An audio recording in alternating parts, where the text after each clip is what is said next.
কই মাছ দিয়া সর্ষা দিয়া তাই কই মাছ দিয়ে সর্ষা দিয়ে রান্না করবো। তা কিভাবে রান্না করবো আপনার দেখাই। দেখেন আছে সর্ষা বাটা, কই মাছ, পেঁয়াজ কুচি, কাঁচামরিচ কুচি, আদা রসুন বাটা। বিসমিল্লাহ।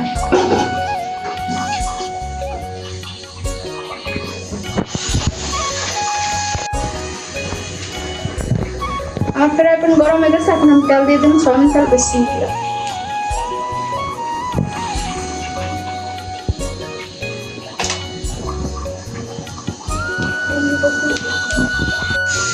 হলুদের গুঁড়ো 1 চামচ, মরিচের গুঁড়ো 1 চামচ,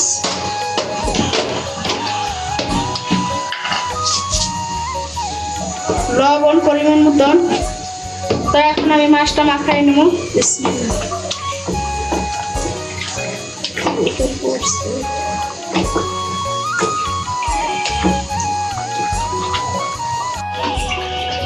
আমার ফ্রাই প্যানের তেল গরম হয়ে গেছে, এখন আমি মাছটা সাইডে দিব। বিসমিল্লাহ।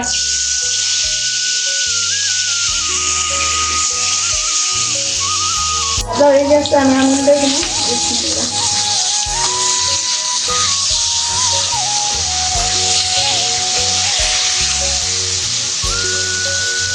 আমার কই মাছ ভাজা হয়ে গেছে, মোটামুটি আমি দেবো। বিসমিল্লাহ। আমি কই মাছটা ভালো মতন ভাজা দিয়ে নেই, সেই জন্য আমি সরষে দিয়ে রান্না করবো। দেখটা আদা ভাজা দিচ্ছি, এই জন্য আমি দিচ্ছি।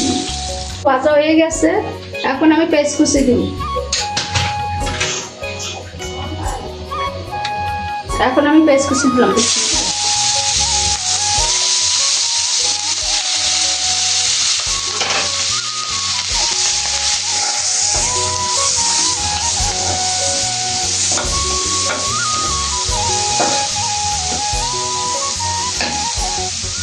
পরিমাণে একটু তেল দিয়ে দেবো, একটু সয়াবিন তেল।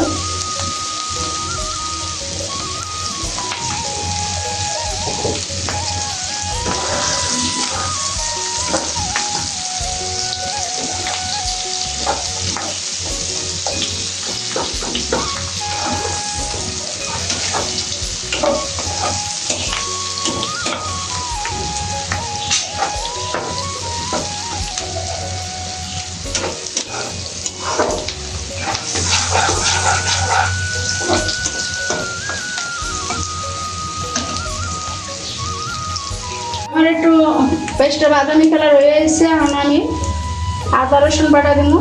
এই যে আদা রসুন বাটা দিয়ে দিলাম।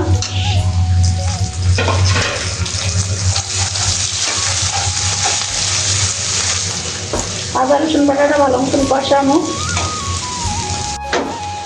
এই যে সর্ষে দিয়ে দিলাম। সর্ষাটা কিন্তু আমি এইটা দিই নেই, আস্তাটা উড়ে হলাই দিয়েছি। আমি সর্ষের পানি গিলে দিলাম, গোলাই নিয়েছিলাম আমি।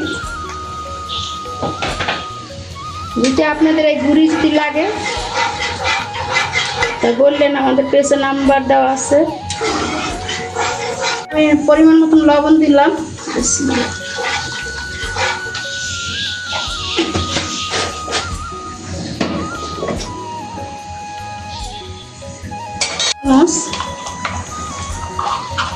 জিরার গুঁড়ো দিলাম 1 চামচ, হলুদের গুঁড়ো 1 চামচ,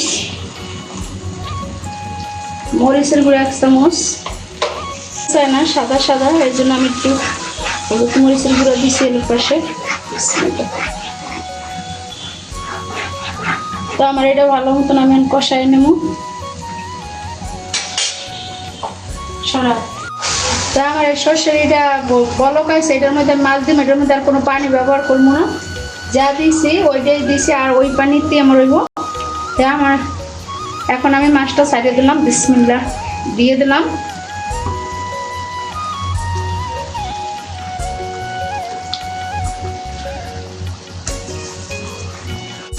তা কালারটা কিরকম হয়েছে জানাইবেন।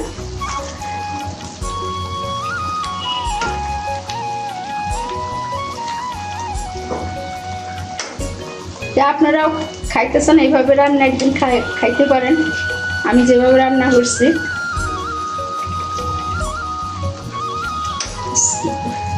আমার ভিডিও এই পর্যন্তই আজকে। যদি আমার ভিডিওটা ভালো লাগে থাকে, দর্শক comment, like, comment, share, subscribe দিয়ে দেবেন।